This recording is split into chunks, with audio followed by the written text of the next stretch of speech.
Vamos começar a falar sobre o tal projeto do Profundis, porque eu tenho curiosidade para perceber como é que um livro tão invulgar é passado para um projeto de filme. Isto envolve várias dimensões. Uma tem a ver com o gosto que o Fernando Vendrell, de quem sou amigo já há mais de 30 anos, e com quem cheguei a fazer um projeto, um dos meus primeiros projetos que nunca foi feito, que tinha a ver com o Santa Liberdade, o navio do Henrique Galvão, que foi a única terra portuguesa livre ali nos anos 60, e que foi, descobrimos nós na altura, capa durante 10 dias no New York Times, portanto foi realmente um grande acontecimento mundial, e em que se viu a evolução do pirata, dos assassinos para os combatentes da liberdade. Em 10 dias, os títulos e a maneira de cobrir o acontecimento foram evoluindo assim. Sim. Até em termos jornalísticos é muito interessante de ver essa evolução. Piratas, assassinos, até combatentes da liberdade. Bom, nós tivemos este projeto, nunca se fez, era muito dinheiro, e nunca o fizemos, mas acabámos por fazer agora há 3 ou 4 anos, começar a trabalhar no José Cardoso Pires, somos os 2 leitores dele, e o Fernando desafiou-me para escrever um argumento sobre o De Profundis Valsa Lenta, que é o último livro, a série do José Cardoso Pires, escrito já depois de ter tido um AVC, e eu também devo muito ao José Cardoso Pires, porque ele, quando ganha o Prémio Pessoa, fez um grande elogio às minhas crónicas, eu não conhecia de lado nenhum, fez entrevistas, não cheguei a conhecê-lo, mas já o lia, e aceitei fazer isto com alguns conhecimentos que tinha internos sobre a vida dele e a obra dele, amigos que o conheceram diretamente, e fizemos uma coisa que eu não sei como é que vai sair, espero que saia bem. Porquê? Porque o livro, no fundo, chama-se Fala lá em Sombras Brancas, que é uma imagem poderosa e que é também o título do nosso filme. Ele está a viver como se fosse outra pessoa, ele transformou-se noutra pessoa diferente, que em princípio não ia reconquistar a sua capacidade de escrever. É um escritor que não escreve, é uma espécie de uma entidade. E pronto, vai ser sobre isso, sobre o que é que ele viveu e contou no livro, e como é que nós vamos visualizar isso junto com as outras memórias de formação dele desde jovem escritor, ali por todos os cenários da Almirante Reis, todo aquele mundo de Lisboa, dos vampiros, do proxenetismo, que deram origem aos primeiros contos dele, histórias de amor, e também algumas das boas crónicas que ele escreveu mais tarde. Pronto, é um filme sobre esta busca e esta angústia em que ele esteve durante estes dias e como é que saiu disso. Estou muito curioso para ver como é que isso vai ser passado para filme. Também eu. Também eu ainda não fui ver filmagens nenhumas, mas estou confiante por aquilo que me disseram que pode ser um filme muito bonito, pelo menos. O filme está cheio de momentos também difíceis de explicar, que pertencem ao mundo suspenso, lácteo, sombras brancas, em que ele esteve e que explica nesse livro. É um filme que não segue aquelas regras dramáticas habituais de um filme. Claro, e não conseguiria, sim. São as regras da própria cabeça dele e de cenas esparsas que ele está a viver, mas depois de facto acontece qualquer coisa. O coágulo salta, não é? E ele volta a ter a memória, quase não, mesmo muito inesperadamente para os seus médicos. E por isso é que ele consegue escrever o livro a seguir, não é? Sim. E diga uma coisa, estava a falar do outro projeto que foi para a gaveta e, apesar de ser um autor que tem tanto trabalho regularmente feito, continuam a ser mais os projetos que ficaram na gaveta ou não? Há sempre alguns que ficam, principalmente quando estamos a começar, em televisão imensos. Quando começámos antes, o grupo que começou as produções fictícias, fizemos imensas coisas que ficaram na gaveta. Escrevi imensas também mais tarde, sinopses, projetos de filme que não avançaram de outra maneira. Faz parte disto. Não, foi só por curiosidade. Quanto a livros que tenha começado, o único que ainda não consegui acabar foi o último, porque sairá quando tem de sair, porque tem sido tantas coisas na minha vida que caem assim, tanto familiares como das boas e das más, como profissionais, que o livro ainda decidiu não sair. Não, claro. Portanto, o Rui nunca conseguiria ser um daqueles escritores que é obrigado a escrever um livro todos os anos.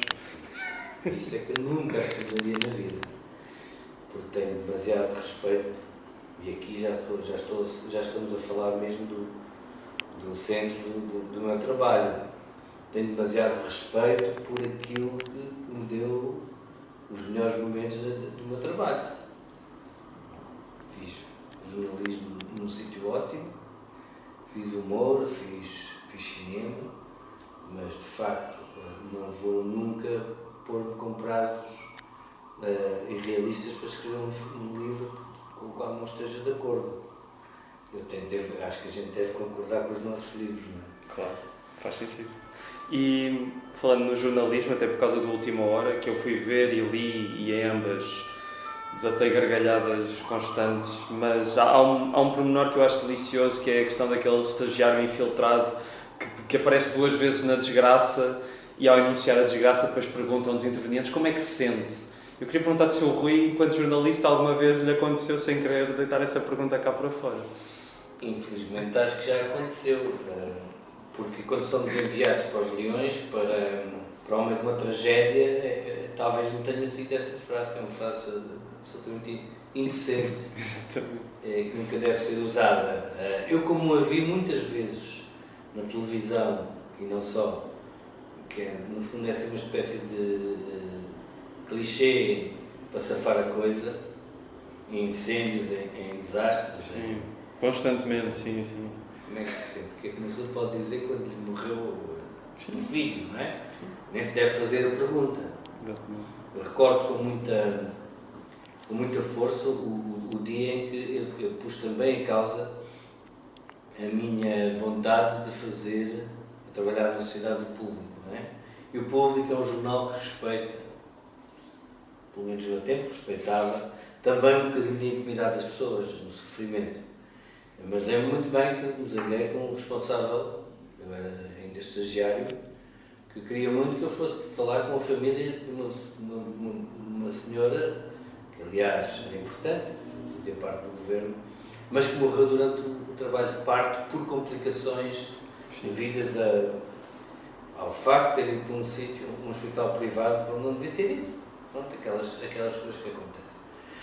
E eu, quando voltei, disse que não tinha falado com o marido. Não me senti, olhei para ele, não senti que estivesse capaz de perguntar o quê. Falei com os médicos, falei com quem pude, mas e essa pessoa queria que eu tivesse falado com ele. Eu disse: eu não vou fazer isso, faça o que quiser comigo. Como é que se diz agora? Linhas vermelhas? Sim, não se ultrapassam. Há trincheiras que eu não estou capaz. Não, isto não tem nada a ver com o medo, é de facto, não gostava que me fizessem isso. Não, claro. E esse também é um princípio que eu deixo no jornalismo. Se eu não quiser que me façam isso, não vou fazer aos outros. Não vou. E tenho muitas oportunidades de assistir, por exemplo, em tribunal, coisas assim e outro. E eu tenho que lembrar sempre que estou ali a ver durante 1 hora ou 2, ou às vezes até menos, a vida de uma pessoa. Eu tenho o direito de interferir, nem que seja no sentido de contar de forma satírica ou sarcástica, embora o faça, mas sem respeitar a pessoa que ali está. Sim. E que está num momento terrível da sua vida. E podia dizer assim, podia ser eu, podia ser alguém da minha família, um vizinho, um amigo. Mas isso eu tenho de sempre respeitar. Mas acha que, e a peça acaba por falar um bocado sobre isso, mas acha que essa falta de noção da fronteira é cada vez mais presente até nos novos jornalistas, que parece que é o que vale tudo hoje em dia? A tendência tem sido um bocado assim, mas sempre houve. Atenção. Mas hoje mais do que nunca, não?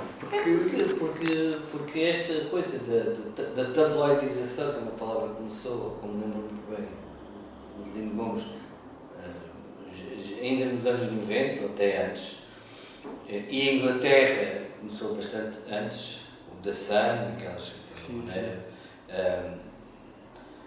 absolutamente sanguinária de tratar todos os assuntos para destruir, no fundo, muitas vezes mentindo. E eu acho que isso também está aí um bocado, não é? A pressão das televisões nota-se muito. Eu nem quero pensar o que é que seria da minha vida se eu tivesse que sobreviver numa televisão e que tivesse que fazer esse tipo de abordagem às pessoas. Isto também por todo lado, não é? Sim. Coisas mal baseadas, coisas gritadas diante da televisão. E nos jornais também. Nos jornais também há essa pressão. Não é fácil, imagino que não. Não, imagino também não. E uma coisa que eu acho curiosa é o Rui. Eu ouvi algumas entrevistas que o Rui deu por causa da Última Hora e em todas diz que é um otimista. Mas não sei porquê. Sim, e daí também a peça acaba por ter um final esperançoso. Mas tendo em conta, e eu próprio também venho de Ciências da Comunicação e sei mais ou menos como é que as coisas andam, não será um final que é demasiado fictício. Isto é teatro, é ficção. Sim, mas porque até aí, até aos momentos finais, eu senti que tudo aquilo que o Rui satirizou estava no ponto, era mesmo aquilo. E depois no fim fiquei, pronto, é teatro, sim. Olha, é uma boa conclusão. Não devemos confundir a realidade com a ficção. Não, claro. Se eu fosse fazer um retrato do que se está a passar, estaria a fazer uma imitação do que se está a passar. Aquilo não, aquilo é uma comédia, com momentos um bocado dramáticos, mas é uma tragicomédia, mas em que a linguagem é apurada. Trabalhei imenso na linguagem. As pessoas não falam assim como isto está. Embora estejam agora a dizer, reconhece este, reconhece aquele. De facto, há uma outra frase que fazem parte do anedotário e também do tesouro do jornalismo português, e não só. Sim. Todo mundo. Toda aquela maneira de funcionar com álcool de tabaco e coisa que já está assim meio desfasada, mas que existia não há muito tempo e que porventura ainda existe, nem que seja na nossa cabeça, porque as coisas que estão na nossa cabeça, os nossos pensamentos, existem. Não é? Sim. Existem e até são ações, a partir do momento em que pensamos nelas. Mas, se é demasiado otimista, eu não gosto de ver os maus a ganhar, não gosto. Vi-me ali um bocado aflito. Caramba, isto é uma comédia. E senti, de facto, e aí fui buscar exemplos clássicos. Eu há vários anos estava eu em Berlim a trabalhar nesta peça. E disse: eu quero escrever uma comédia antiga. E a resolução desta peça, para mim, foi importante que fosse uma espécie de confronto teatral em que as pessoas percebessem: caramba, houve aqui uma solução, vamos sair daqui mais contentes, mas ao mesmo tempo sabemos que não é assim, não é? Sim, pois é isso. Sabemos que não é assim, aquilo é um quadro em que se juntaram ali para fazer um golpe de teatro. Mas também é possível, atenção, também é possível imaginar que aquilo seja possível. Claro, eu quero acreditar que sim, Mas atenção, a ficção não é o real, a ficção tem outras regras, tem outra linguagem. A linguagem que nos parece às vezes muito aproximada, eles falam mesmo assim, mas não é. É sempre um trabalho. Não, claro. É sempre um trabalho. Mas fico contente, primeiro, que tanta gente tenha ido ver a peça e tanta gente que queira ver a peça quando ela regressar. Esperemos que o mais depressa possível, quando passar esta coisa, esta tragédia, esta macacada. Não, mas eu não estava a associar a realidade à ficção, mas lá está, quer dizer, até aqueles momentos finais, apesar de todo a ficcionalização que o Rui faz, uma pessoa consegue perceber coisas da realidade que bem conhecemos, não é? Mas obviamente não queria estar a confundir, só que lá está, também quero acreditar que aquele golpe de teatro seja possível na realidade, mas... E tendo em conta que o exemplo da Última Hora me faz muito lembrar o Diário de Notícias, porque falam de ter as iniciais no topo do edifício há mais de 100 anos. Mas aqui eu tenho que dizer isto outra vez. O New York Times, o Frankfurt Allgemeine, Sim, também. O Zeitun, não sei quantos, o Le Monde. Estamos a falar do tipo de letras de jornais que nasceram no outro século, já não é no século passado. E mantém aquele tipo de letras, que aliás acho que é uma boa imagem, parecem biscoitos no telhado. O facto do Diário de Notícias parecer por causa disso é também uma opção também da cenografia, podia ter outro tipo de letra, claro. Mas enfim, sendo um jornal centenário, as pessoas tendem a pensar que é o Diário de Notícias. Mas, e por administração tipo para os arrabaldes, esse tipo de coisas. Mas caramba, mas não tem nada a ver. Não tem foi para os arrabaldes, a visão foi para os arrabaldes. Sim. Atenção, foi quase toda a gente para os arrabaldes, não é? Sim. Não é?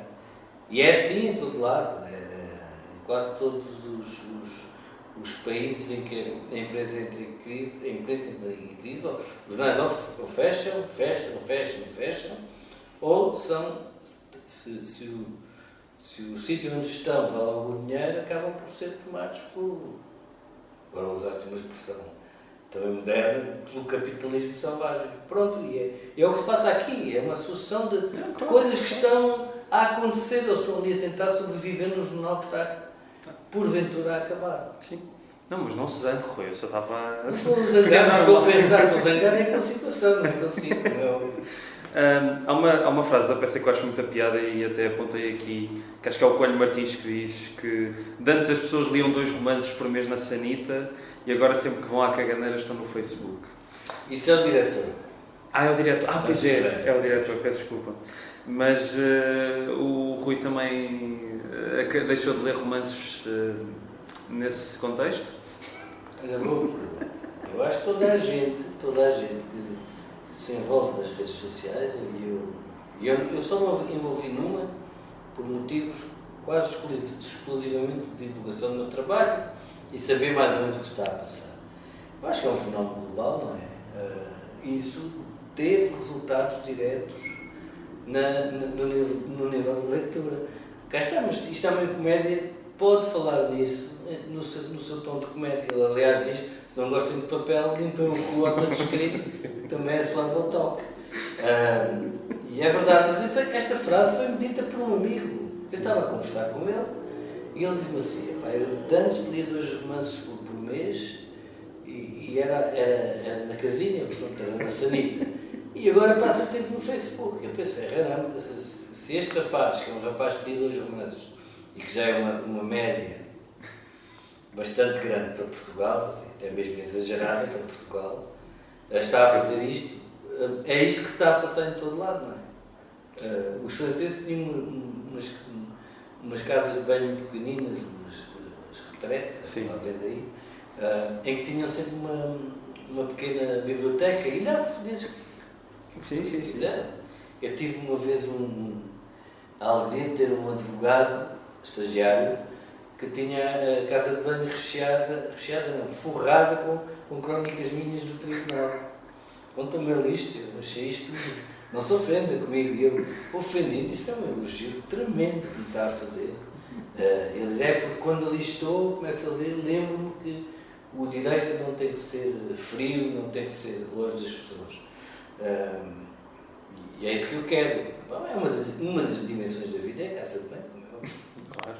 E se é um sítio de leitura de livros, quase deixou de ser. Sim. Livros e jornais, quase deixou de ser, porque quase deixou de ser em todo lado, com esta história dos telemóveis. Não, claro. Não, e foi uma frase que eu achei muita piada. E outra coisa em relação também à... Também lhe acontece. Por acaso, posso falar em relação a esta peça em concreto. Sim. Eu acabei de a ler nessas circunstâncias. Portanto, mas tento não me influenciar demasiadamente nessas circunstâncias. Mas pronto, não estava à espera agora de ter de contar essa parte do meu foro pessoal. Fiz-me uma pergunta, assim eu só devolvi. Não, claro. Portanto, leu a última hora sentado na sanita. Li. Acabou de ler a última palavra. Eu não vou dizer qual é, para não abrir a coisa. É um spoiler. E já agora voltando à peça e à diferença que é ver e ler a peça, há aquele momento da peça escrita, do delírio do Santos Ferreira, que não passou para a peça, porque creio por causa da extensão da peça, porque já era bastante grande, não sei. Mas teve pena que isso não fosse concretizado no palco. Não, porque também tive noção de que aquilo é um momento importante na peça escrita, porque é uma espécie de homenagem a grandes reportagens, a grandes momentos do jornalismo português, como o Mário Neves, o massacre de Badajoz, da Guerra Civil Espanhola, que é terrível, a entrevista de António Ferro, que era um propagandista e, à sua maneira, um aldrabão, mas cheio de talento, que vai entrevistar o Hitler, entrevista-o nos anos 30 em Munique, ainda antes de ele ser o Führer, não é? Qual é que é o outro? As notícias da morte do rei, da República, da PID, tem momentos extraordinários, acho eu, que é quando os inspectores da PID, os censores da PID não, os censores, não seriam propriamente da PID, mas com ligações à PID, obviamente, estão a falar do 25 de Abril e negam, um deles diz aqui que vai no Diário de Lisboa que eles tomaram o Terreiro do Paço. Tomaram o Terreiro do Paço? Isso é para cortar. E nós sentimos que já estão ultrapassadíssimos. Claro. Esses momentos são muito hilariantes, porque ficam depois também marcados. Existem essas gravações, na RTP, na rádio. Bom, isso não vem na peça, que se transformou num delírio do Santos Ferreira, o diretor, menos concreto, mais limpo, mas também com imagens. Parece lá o Cetal Monteiro, que era um homem bonito,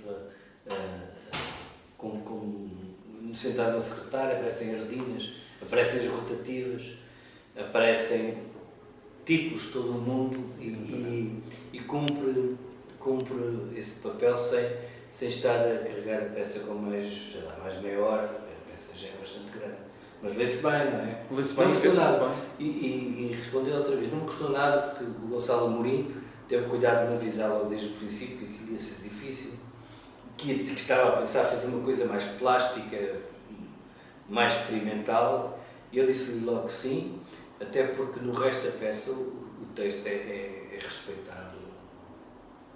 Na íntegra, praticamente. Não? Eu sou uma pessoa que estou habituada ao cinema e à televisão, e encontrar este tipo de respeito é fantástico. Mas também eles sabiam que a peça foi muito trabalhada a nível de linguagem. Não é? Mas fala mais dessa falta de respeito do cinema e da televisão. Agora fiquei curioso. Quando eu fazia o contra-informação, até dizia: caramba, isto é tão bom, estamos a escrever por bonecos. Eles dizem que o que nós inventamos, o que nós escrevemos, às vezes não me estou a queixar, caramba, não estou. Não. Quer dizer, houve casos em que me aborreci um bocado, como todas as pessoas que escrevem argumentos de cinema, ver depois no final que o realizador fez isto ou aquilo, ou o produtor, não sei o que, pronto.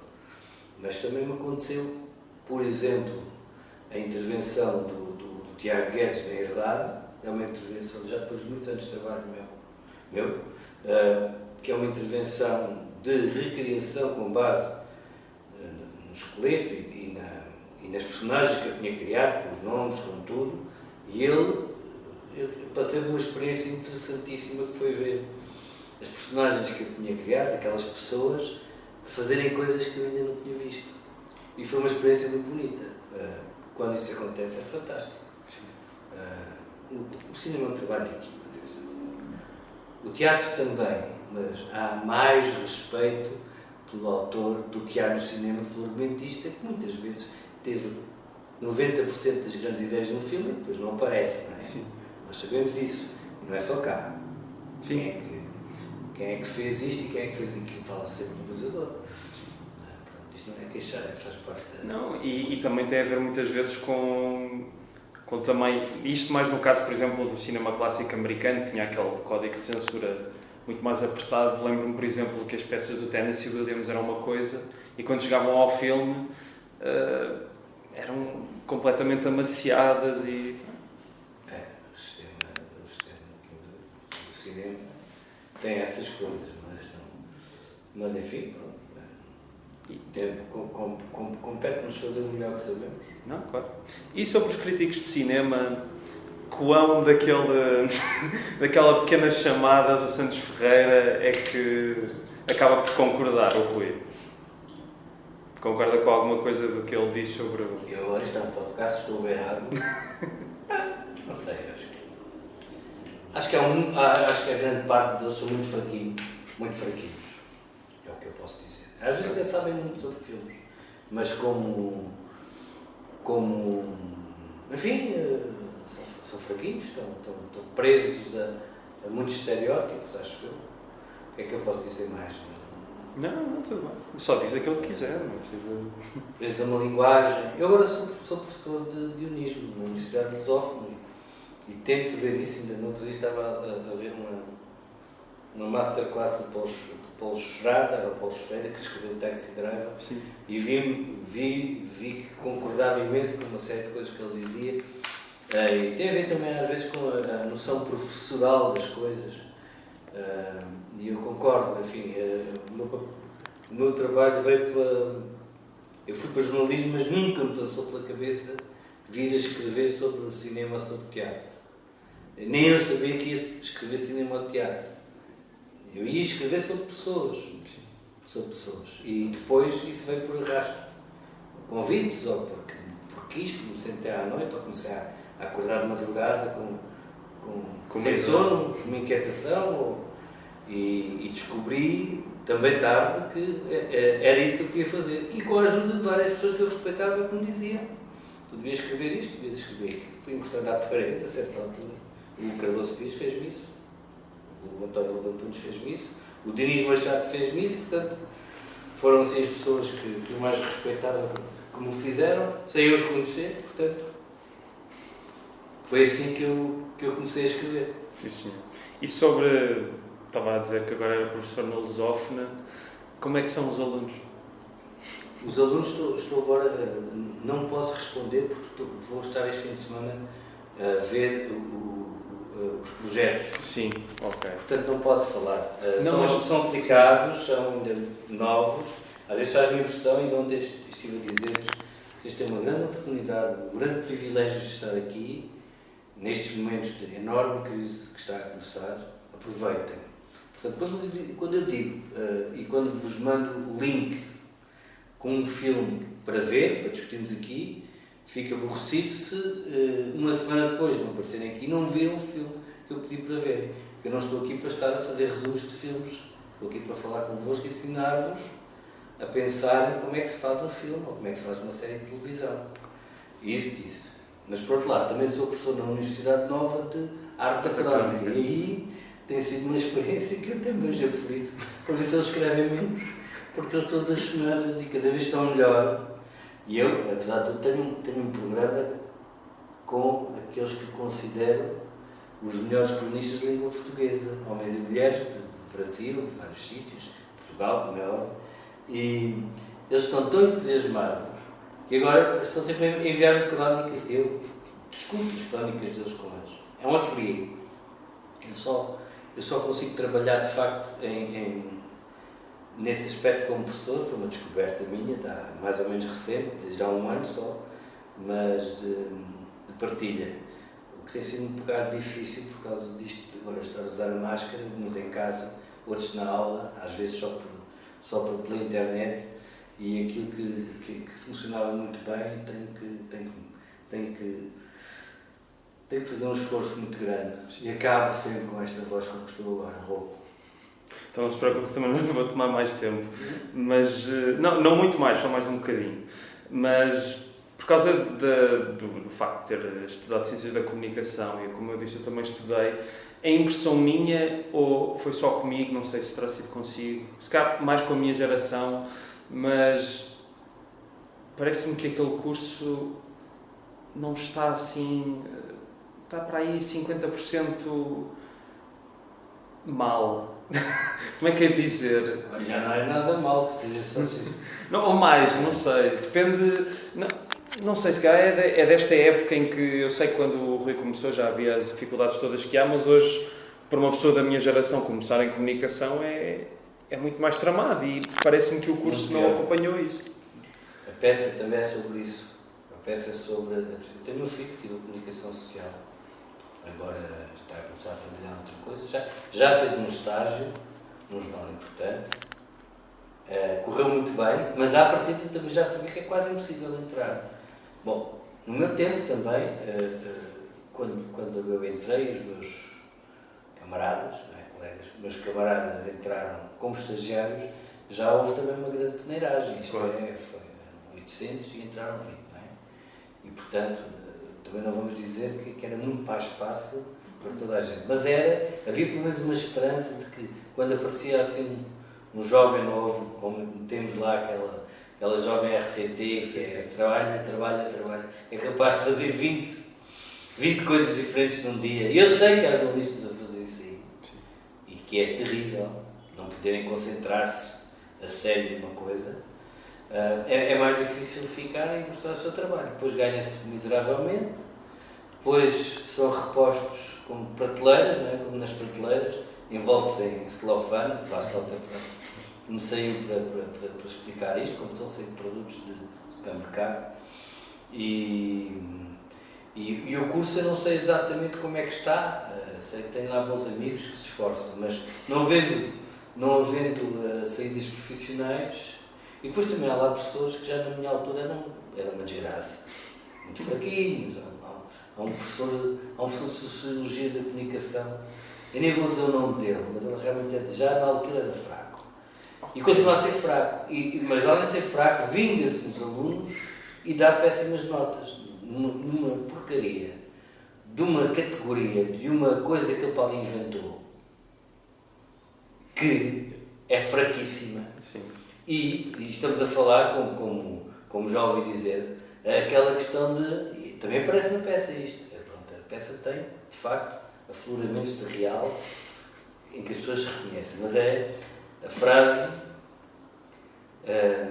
que aliás foi inventada pelo meu filho, que é: adoro pessoas que pensam que a internet é uma coisa nova.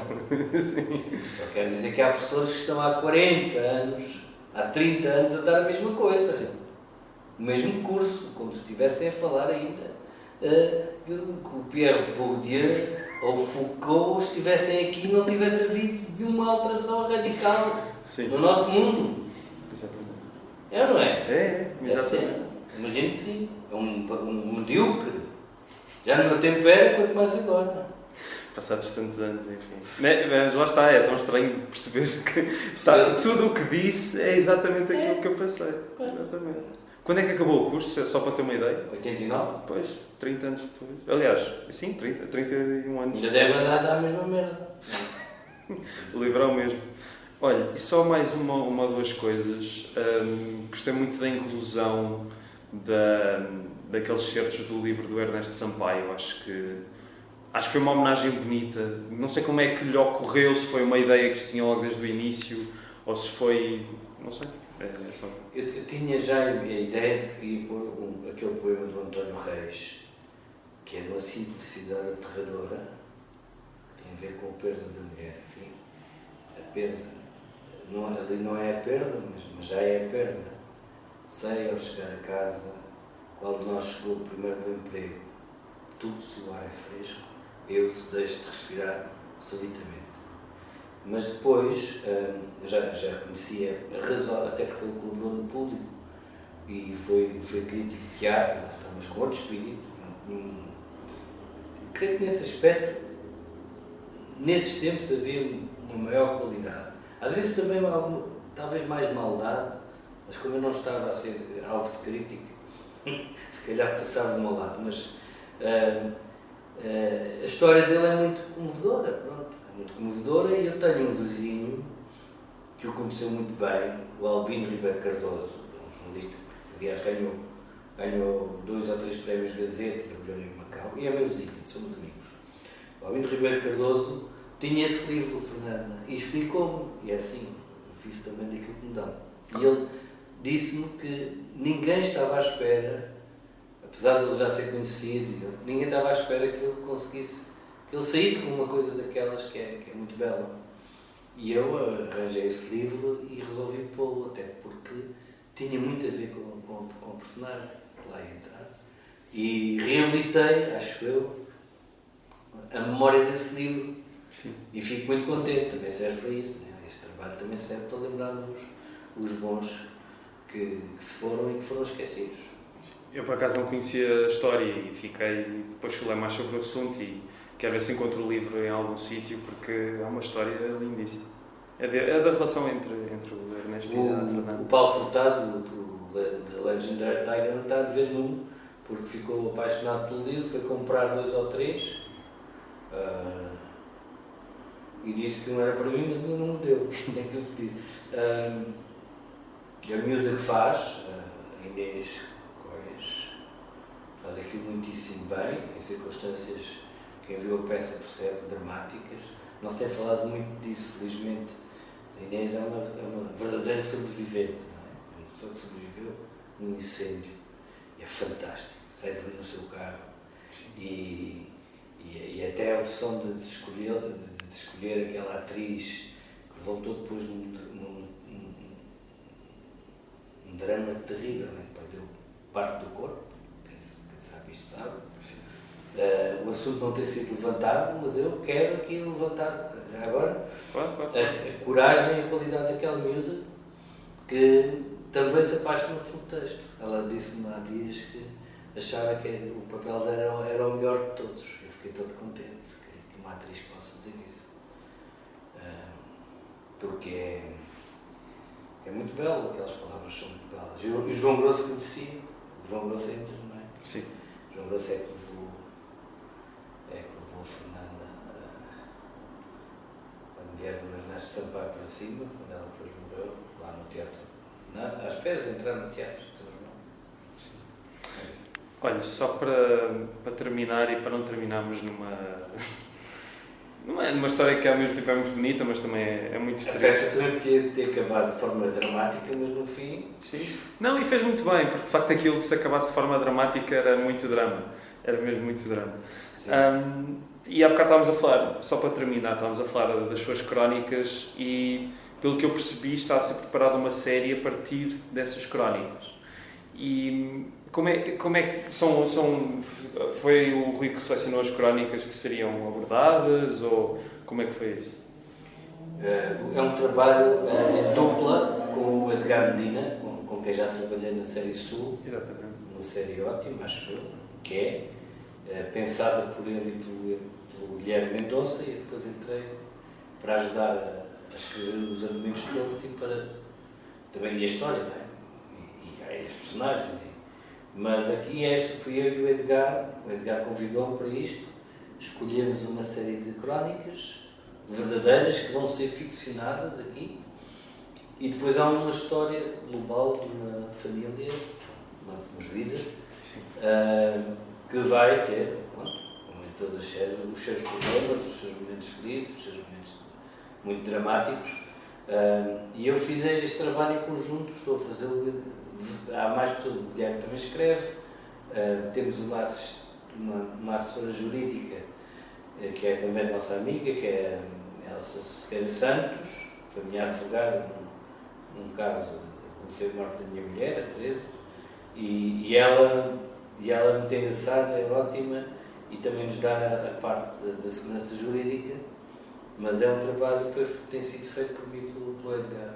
E vamos filmar para o ano, mal haja condições. Estou precisamente este fim de semana a fechar o último episódio. Okay. Se decorrer bem. Fico curioso para ver isso. Pronto. É isso. Obrigado, Rui. Obrigado a todos.